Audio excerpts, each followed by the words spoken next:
YouTube citizens. So I don't mean to be on a Rittenhouse kick, but I'm still working on some of my more traditional topics that will come out this week, but this one was a quickie.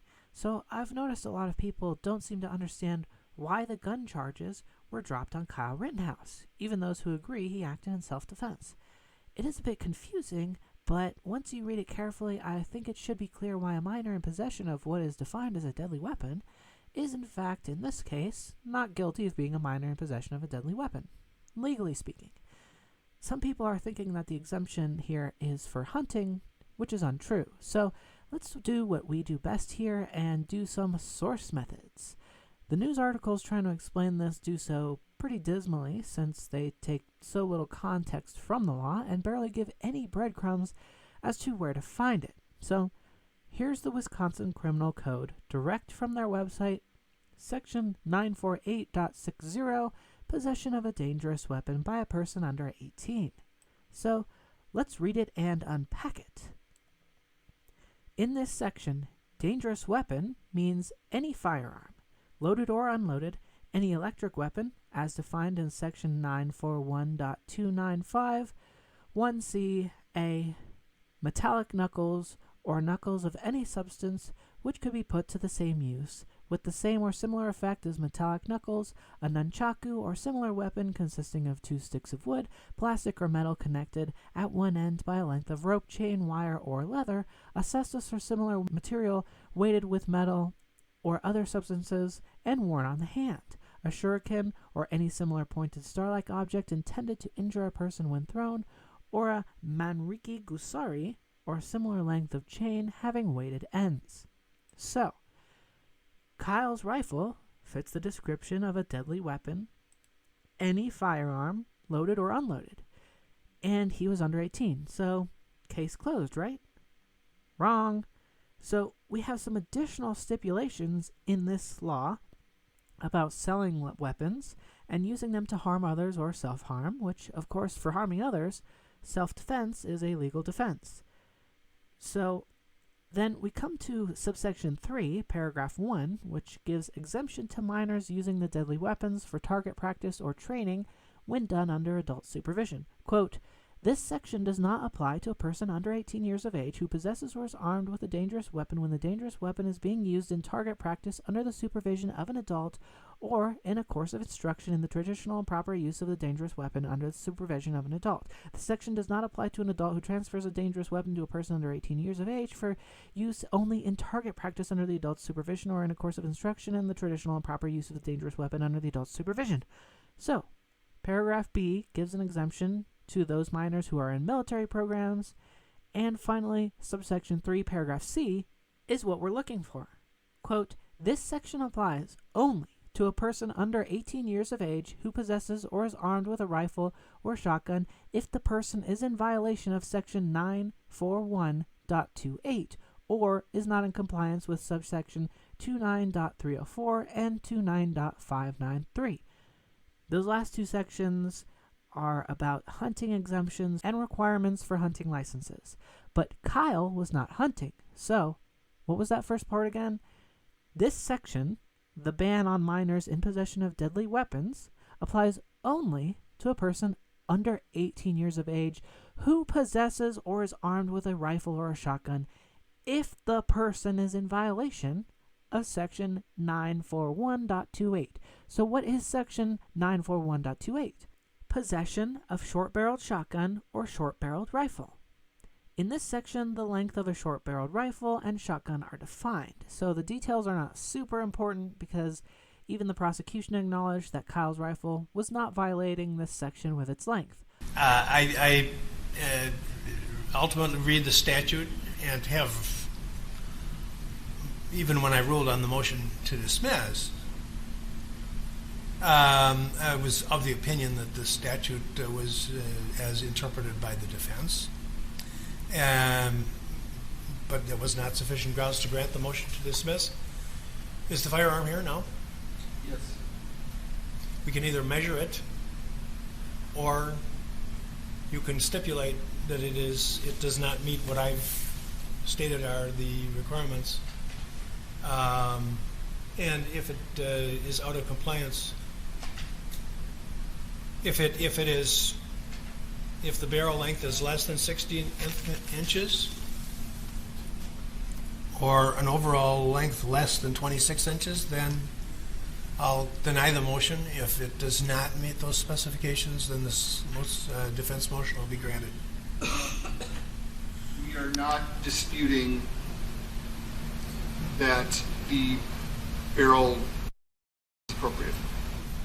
Isn't legal? It is not a short-barreled shotgun or a short-barreled rifle. Yes, Either by... correct. All right, and then count 6 is dismissed. All we need to know is that Kyle's rifle did not violate this section because it was not short-barreled, according to the definition of this section. So, one more time. This section, the ban on minors in possession of deadly weapons, applies only to a person under 18 years of age who possesses or is armed with a rifle or shotgun if the person is in violation of Section 941.28, or the possession of a short-barreled shotgun or short-barreled rifle, or these hunting statutes. Since Kyle was not hunting, he was not violating them. So, what does this mean? Just to be crystal clear, the bans on minor in possession of deadly weapons applies only if the minor is in possession of a short-barreled shotgun or short-barreled rifle. Kyle was not in possession of either, and thus Section 948.60, possession of a dangerous weapon by a person under 18, does not apply to Kyle Rittenhouse, even though he was under 18 at the time. This should be very clear at this point why the charges were dropped on the basis of the length of the gun. No funny business from the judge, no confusion about hunting exemptions. You may think this is odd, but this is the law, as long as the rifle or shotgun is not short-barreled. Now, let's say that we just have a moral issue with a minor carrying a shotgun or a rifle of any kind, outside of the legality of it, right? Does this affect Kyle's self-defense claims, morally or legally otherwise? Well, let's use a 12-year-old as an example. Would we accept a 12-year-old using a gun without adult supervision to, say, kill an intruder to their house, for example? Personally, I would say no. That's a perfectly acceptable use of that weapon. And, to me, perfectly acceptable possession since they're in their own home. That seems fine.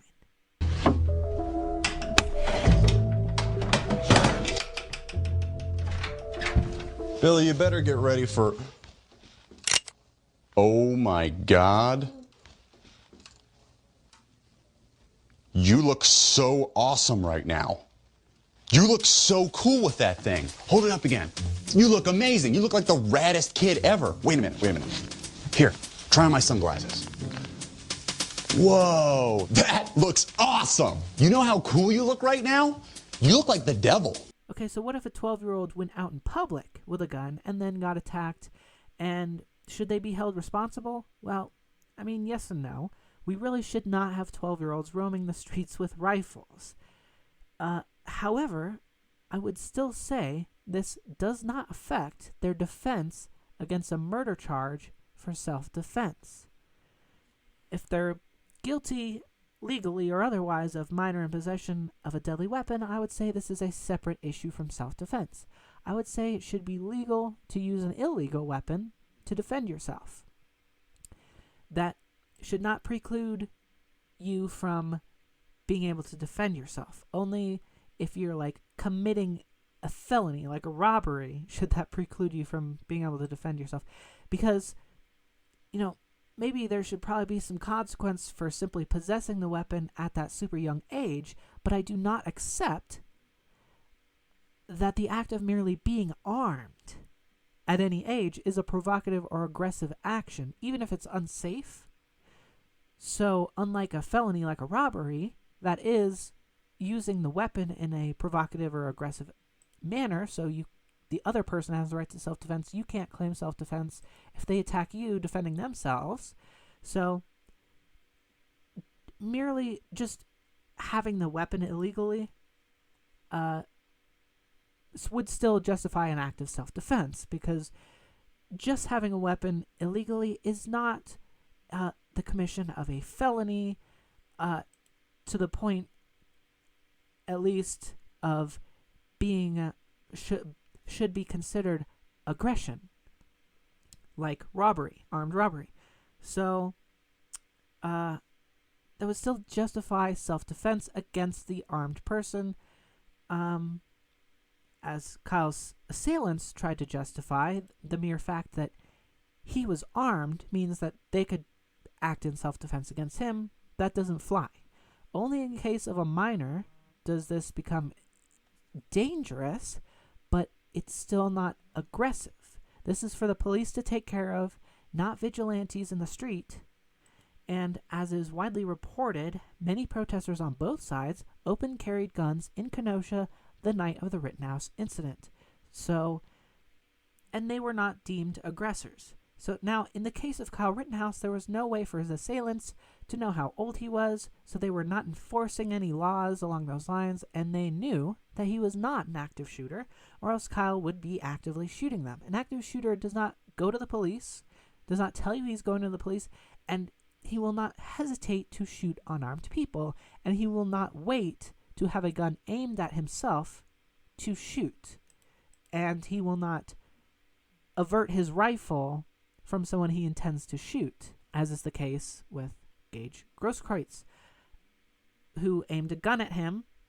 Kyle aimed his gun away from Gage until he aimed his gun back at him. So, not the behavior of an active shooter. Okay, so this is probably my last Rittenhouse video, unless we get another absolutely bonkers take, like Brenton Langle's, or if TYT is just irresistibly salty. I would like to debate this topic with anyone who disagrees with me and thinks Rittenhouse should be found guilty of any crimes. But as far as my plans go, this should probably be the last one. Yeah, anyway, guys, bye. Dog bless.